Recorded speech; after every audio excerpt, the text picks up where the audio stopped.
ధర్మం కోసం విష్ణు అవతరించిన 10 రూపాలు. మొదటి మత్స్యావతారం, ప్రళయం నుండి వేదాలను రక్షించాడు.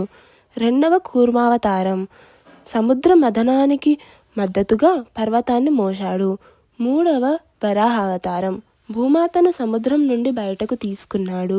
నాలుగవ నరసింహావతారం, భక్తుడు ప్రహ్లాదుని రక్షించి అధర్మాన్ని ధ్వంసం చేశాడు. ఐదవ వామన అవతారం, 3 అడుగులలో లోకాన్ని కొలిచాడు. ఆరవ పరశురామవతారం, క్షత్రియుల అన్యాయాన్ని తొలగించి ధర్మాన్ని స్థాపించాడు. ఏడవ రామావతారం, రాముడు ధర్మానికి ఆదర్శం చూపాడు. ఎనిమిదవ కృష్ణావతారం, ప్రేమ జ్ఞానం లీల ద్వారా లోకాన్ని మంత్రముగ్ధం చేశాడు. తొమ్మిదవ బుద్ధావతారం, శాంతి కరుణ మార్గం చూపించాడు. 10వ కల్కి అవతారం, భవిష్యత్తులో అధర్మాన్ని నశించి ధర్మాన్ని తిరిగి స్థాపిస్తాడు. ఇది విష్ణుమూర్తి దశావతారాల నిజమైన మహిమ.